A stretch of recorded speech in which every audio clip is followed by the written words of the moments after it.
Supreme কোর্টের appeal বিভাগের আদেশে পাবনা ১ ও পাবনা ২ সংসদীয় আসনের নির্বাচন সংগতি করেছে নির্বাচন কমিশন। ৯ জানুয়ারি এই সিদ্ধান্তের কথা জানায় কমিশন।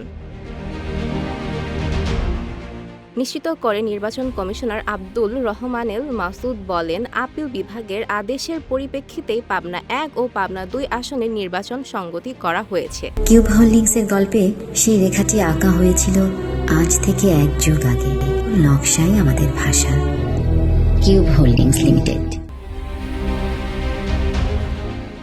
এর আগে ৫ জানুয়ারি পাবনা ১ ও পাবনা ২ সংসদীয় আসনের সীমানা পূর্ববহাল সংক্রান্ত নির্বাচন কমিশনের ২৪ ডিসেম্বর প্রকাশিত সংশোধিত বিজ্ঞপ্তির কার্যক্রম সংহতি করেন আপিল বিভাগ। হাইকোর্টের রায়ের বিরুদ্ধে নির্বাচন কমিশন ও এক প্রার্থীর করা আবেদনের শুনানি শেষে প্রধান বিচারপতি জুবায়ের রহমান চৌধুরীর নেতৃত্বাধীন আপিল বিভাগে আদেশ দেন।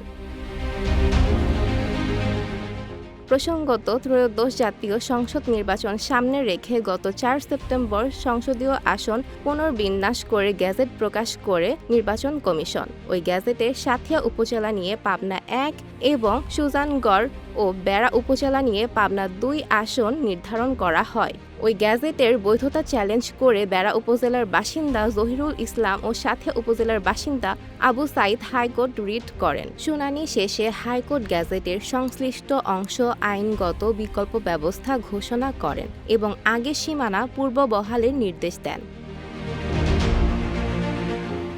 এরপর গত ২৪ ডিসেম্বর নির্বাচন কমিশন সংশোধিত বিজ্ঞপ্তির প্রকাশ করে। তবে আপিল বিভাগের সর্বশেষ আদেশে এখন পাবনা ১ ও পাবনা ২ আসনে নির্বাচন সংগতি থাকছে। আনিকা তাসনিম দীপি, ডেস্ক রিপোর্ট, রূপালী বাংলাদেশ।